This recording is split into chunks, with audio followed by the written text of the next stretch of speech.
Hello, this is Morgana, your money goddess, and for 10 minutes I will answer any question you have. I'm in my kitchen right now. We may be interrupted by cats because that's what cats do, but from 4:30 to 4:40, let's see if anybody shows up to ask me a question. And let's see, I will do my best to give a helpful answer. If not helpful, entertaining. If not helpful or entertaining, woefully sad and pathetic and inane. This is funny. This is the first live that I've done. Oh, here we go.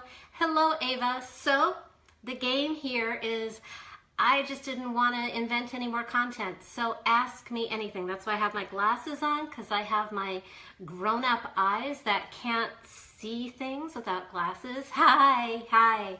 So give me a question and I will do my best to give you a response.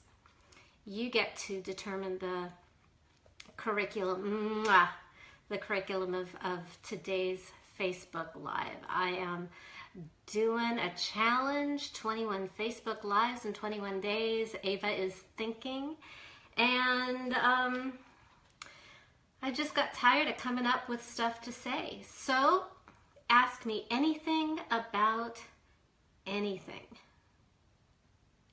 And this is so funny. Normally I get so many people and not a lot of people this time. So I just got back from the beach, which I recommend. Swimming in the beach with ocean water really kind of makes me wish I had a kid. Hello, come and join, ask a question. But I gotta say, when I go to the beach, we have this talk about magic. What would you like to know about magic, Patricia? Ask me. Okay, what's the most important thing folks need to know about shifting their money blocks, since I am the money queen? If you have money blocks, especially if you're taking great classes and taking action and you know, applying for jobs or whatever is your mode of making money, if you're doing the best you can and you still aren't seeing results, in my experience, because I've been doing this a really long time and I've coached thousands of people, in my experience, on some level, you are protecting yourself. You are protecting yourself from what you want and need. And it's not an accident, and you're not a failure, and you're not a loser. You're actually very, very successful at protecting yourself from a threat. And money is scary. You know, we want it, we need it, and I want you to have a wonderful, loving, fabulous, abundant relationship with money. And for those of us who are sensitive and caring and don't have our head in the sand, we see climate change, we see human trafficking, we see a lot of bad things. And every time you've said, I can't afford it, you made money the bad guy who prevents you from having, doing, or being what you love. So the way you get rid of the blocks is step number one is you acknowledge that you have a money monster, that there are reasons you protect yourself from money. Step number two is you personify the cause into a person who's so bad that it's like, oh, no wonder I'm pushing it away. And you get rid of that person and you replace him with a completely different relationship. When you get rid of all the bad stuff in the world, all that's left is love, and that is the basis of a new relationship. So what's the next question? Do I believe in Facebook is a viable platform for sub 25-year-old market? Is sub 25-year-old market, is that people younger than 25? Or because Facebook is less than 25? I'll take it as 25, younger than 25-year-olds. Yeah. You know, the kids, I say now as this 50-year-old, old enough to be a grandma, everybody's on their phone.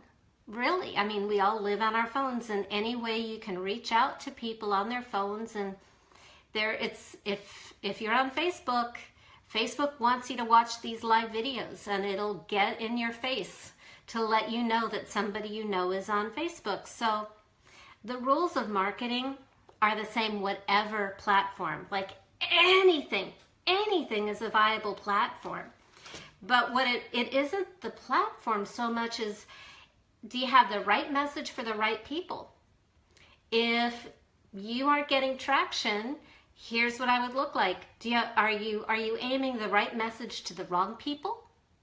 Are you aiming the wrong message to the right people? Or are you aiming the wrong message to the wrong people? If you have the right message to the right people, you can use smoke signals and your people are going to find you. So yeah, Facebook Live, Periscope's a little iffy. I tried that and it was just like way too porny. The people on that. Twitter, Instagram, Snapchat, whatever, it really doesn't matter. It's really, where do your people hang out?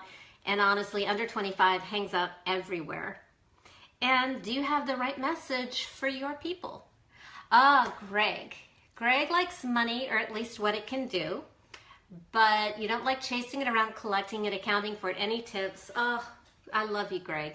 So imagine you're dating a woman, and I don't know if you like women or men. I don't care, but we're going to pretend you like women, or assume you like women, and it's no judgment call. But anyway, so imagine you said, I like women for what they can do. Like, they give me back rubs, they give me blowjobs, they look really pretty on my arm at a party, but I don't like chasing them around, I don't like picking them up for dinner, I don't like pleasing them. How happy would your woman be? So let's imagine it's less of a transactional relationship. And you know, our relationship with money, by and large, you know, it's natural for it to be transactional because it's a measure, right? But what happens is there's a lot of pain in transactional relationships when we love or want anything for what it can do for us. That comes from fear and scarcity, and it's not bringing out your best. And nothing will ever really truly satisfy us in the long term when that's our criteria. What have you done for me lately? Greg, if I said to you, I like what you can do for me, but I don't like all the stuff you want me to do for you, that's not a relationship. So what I invite you to do is change your relationship with money. Imagine that money is this juicy, beautiful person, lovable person, your fantasy person, worthy of your deepest respect and admiration, and ask her what she needs to be happy with you. The rule is A, she loves you and wants to be with you. B, you have the body, so you have the power in the relationship, and it's always really ultimately the ball is in your court and you get to decide. But imagine that this is a person who adores you and wants to be with you and brings out your best. I mean, guys, oh my God, guys are wonderful. You are such heroes. And this is your chance to be a knight in shining armor. So maybe try flipping that way of relating to money. Like, what turns her on? Find out. Okay, thank you. So, okay, great, no wonder you're not married anymore. Well, here's a fun little tip, is the stuff that I teach about money, while people have huge financial results, like even on the small scale. I was speaking at a networking meeting in Orange County a couple of weeks ago, and 3 days later the hostess of the networking group received an offer out of the blue on property that wasn't even for sale out of state. And you know, and last year I had 4 of my clients break through 7 and 8 figures, and a couple others break through 6 figures for the first time. So we've got numbers for credibility. But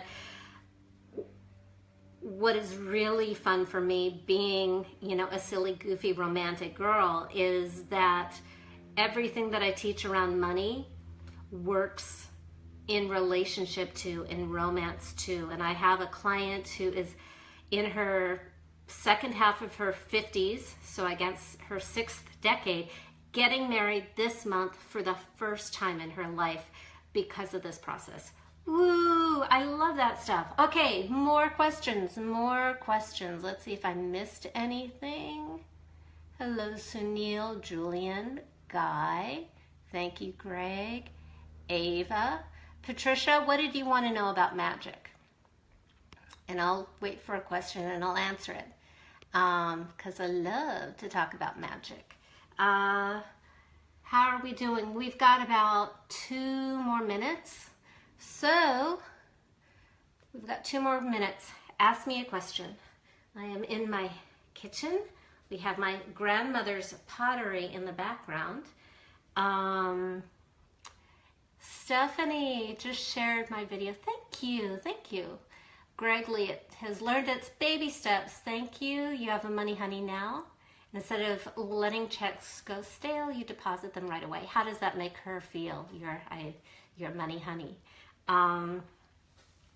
Any other questions about anything? About money, love, sex, Trump, whatever. Climate change. I may not have an answer, but I can sound smart. I think we're down to, yeah, maybe a minute and a half. Oh, Greg Lee says that his money honey feels like he truly values her. Oh, that's so sweet. So we're in the home bend or whatever it's called. Oh, thank you for the heart. And wrapping it up. Last call for questions. Ask me anything about anything. Cats have been, oh, what kind of sage do you enjoy and what's the best thing you learned from it? Sage as in teacher or sage as in weed? Hold on.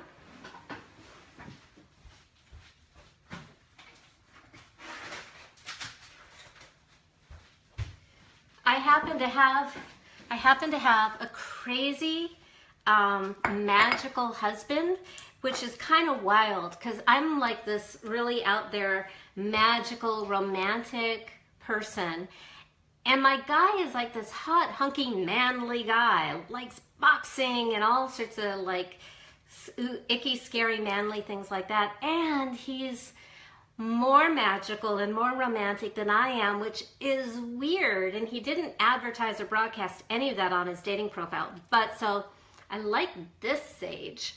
And why? Because my husband chose it. Hello, hello, welcome to our magical household.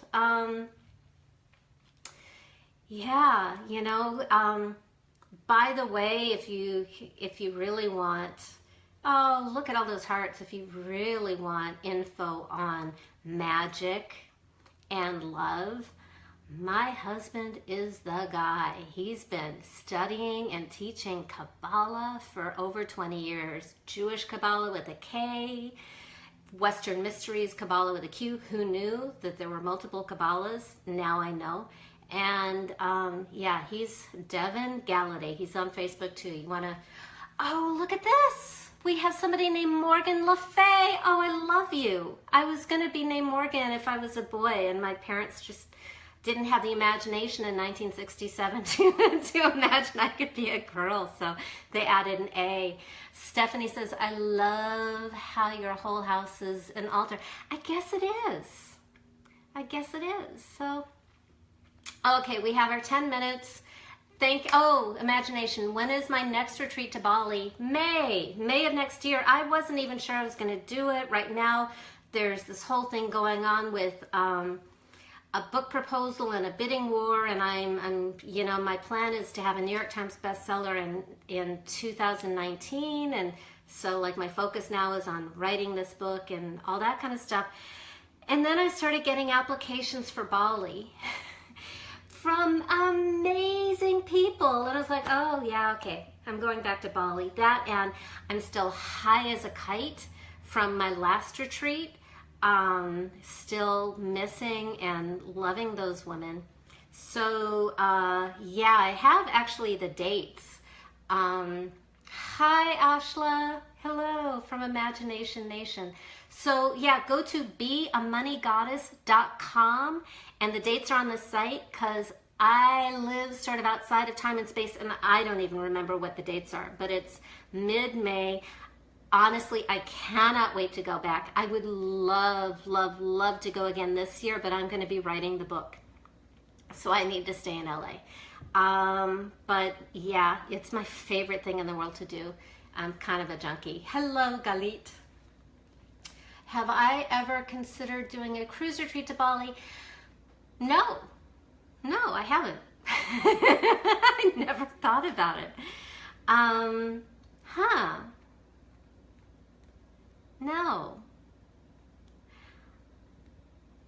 There are reasons. I mean, I think it's a great idea and it doesn't really resonate with this particular thing. For just the intimacy, being in touch with nature. I just